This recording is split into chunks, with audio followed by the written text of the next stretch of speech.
This is a fun one. This is a change of pace.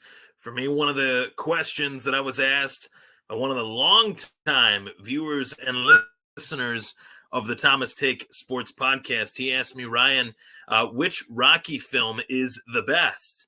I'm going to answer that question. Which Rocky film is the best, as well as which Rocky film is the worst? We're going from all the Rocky movies, 1 to 6, because there was 6 of them. Creed 1 and 2 are separate to me. Those are separate and fantastic and great. Michael B. Jordan, big fan of him.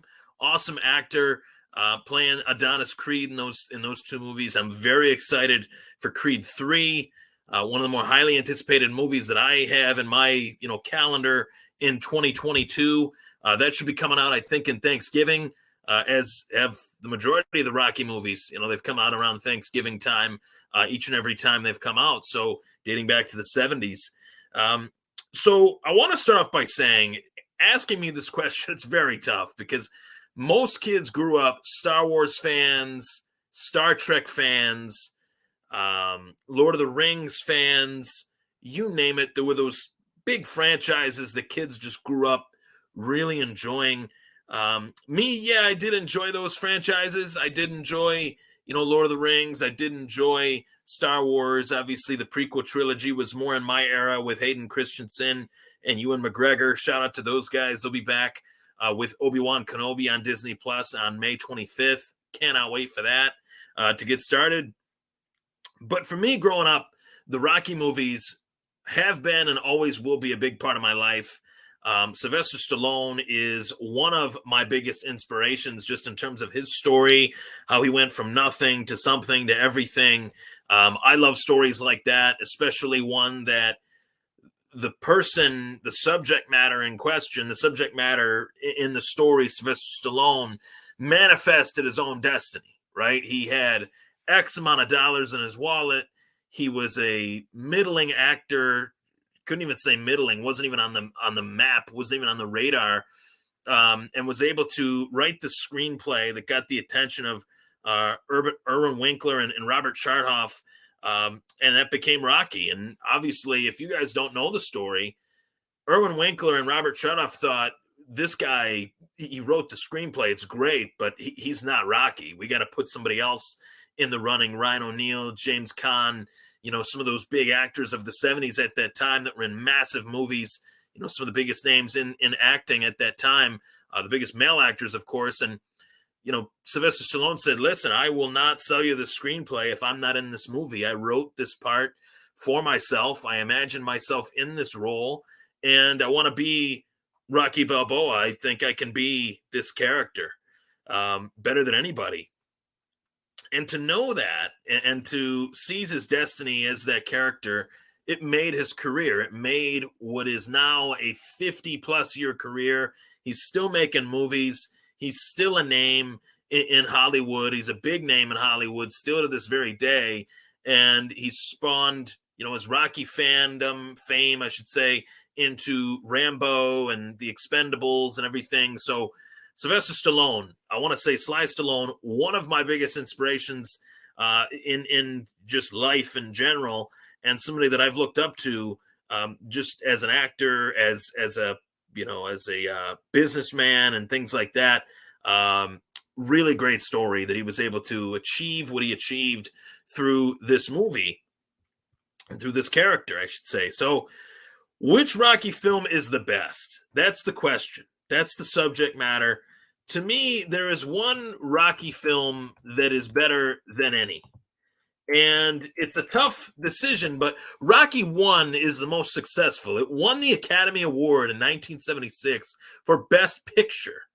And it was a movie that was on a very limited budget. I told you the rags to riches story of its main actor, its starring actor, Sylvester Stallone, was on the outside looking in on life. He was struggling, could not put together much of a quote-unquote acting career, and was able to write the screenplay based on his inspiration of Ali versus Wepner, which was a fight between Muhammad Ali and Chuck Wepner, and Wepner went the distance with the greatest, Muhammad Ali. So he was able to kind of create his own unique storyline and make himself as similar to the character of Rocky as he possibly could, and created a legendary franchise. I want to say that cultivated and created a legendary franchise that is one of the best franchises in all of Hollywood. So spawned the spinoff with Creed and everything, and those movies were really good as well. So Rocky 1 obviously is what started it all. The one thing about Rocky 1 that I don't like is the fact that he lost. And yeah, that's what builds the next one. And it's not always about winning and losing. That was the kind of the moral of the story, is that he did go the distance with Apollo Creed. But watching that movie for the first time, not knowing that there was other ones, my dad put him in the VCR and said, "Hey, we're going to watch Rocky. You've never seen it. It's a really good boxing movie." I'm watching it. I'm invested in the character. I obviously became a fan of Rocky, of Sylvester Stallone. I wanted to see him win the fight in the end of the first movie, and he didn't. And I came away thinking, "Oh, that sucks. He lost." But then it's like, no, right? The moral of the story is he went the distance. He got the girl.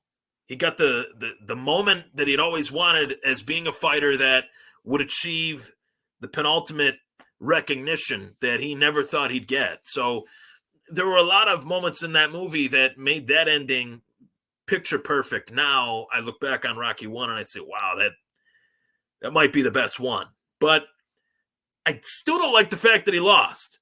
And the rematch, nothing is better in combat sports than a rematch.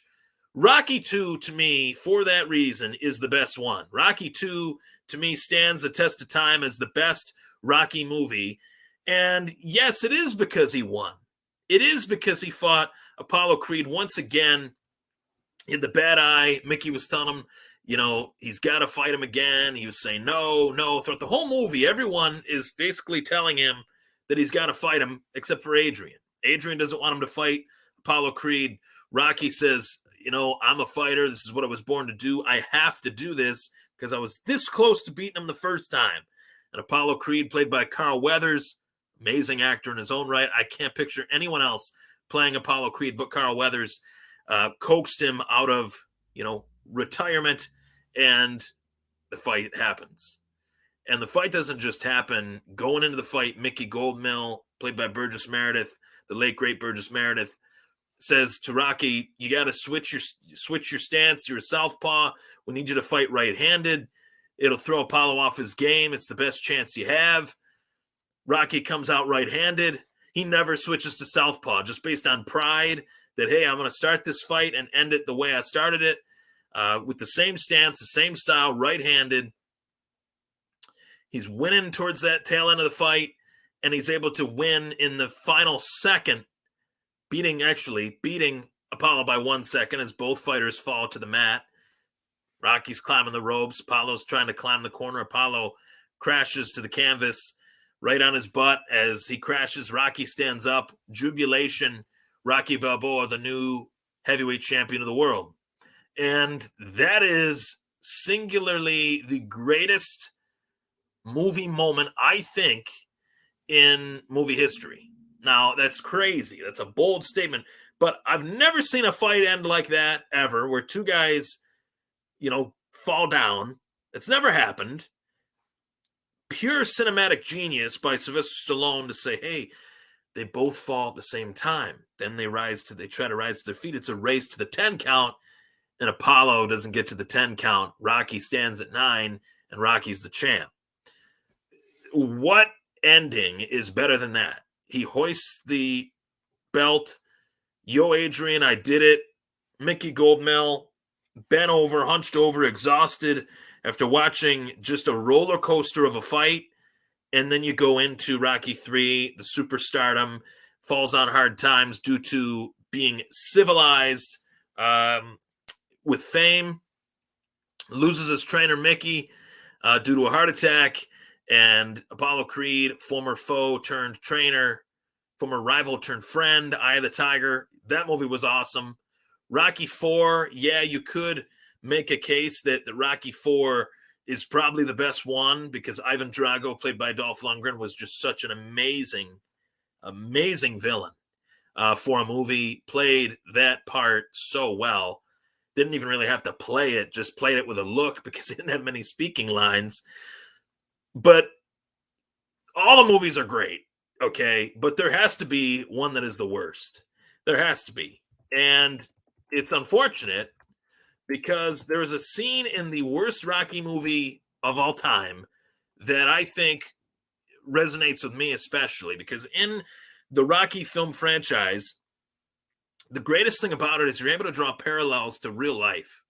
Whether you've lost someone, whether you've been down and out, whether you have stumbled along the way, you can relate to the characters. You can relate to the tone, the mood, the moments of the movie. And although it's one of the worst, although I do think it is the worst Rocky film ever made, which would be Rocky V, Rocky V, Rocky V, Tommy Gunn, played by the late Tommy Morrison, former heavyweight champ. You know, the story was good. The story was Rocky training a pupil that had a lot of talent, and the pupil turns on Rocky, and then the pupil wants to fight Rocky. If that had all happened in maybe prior to Rocky fighting Ivan Drago, let's just say like Rocky V ends up being Rocky IV, and Rocky IV ends up being Rocky V, and Rocky IV being he fights Tommy Gunn. If he fought Tommy Gunn before Drago, then I'd be like, okay. But being that he accrued all this brain damage in the Ivan Drago fight, it made no sense that Rocky would find his way in a ring. So they had to change it. They had to change the story and have Rocky fight Tommy Gunn in the street. Because once upon a time, Rocky was a collector, which is a fancy term for a mob man, collecting debts for the mob, breaking thumbs, as he wasn't willing to do in Rocky, the original Rocky. So, so Rocky V, you get to see a little bit of the street cred that Rock had as a fighter, and that was cool. Burgess Meredith, in that movie, in the scenes that he had, where Rocky goes to the gym is in shambles, it's destroyed, it's just in pieces, and he envisions Mickey in the ring, and Mickey is training him for Apollo Creed in the rematch.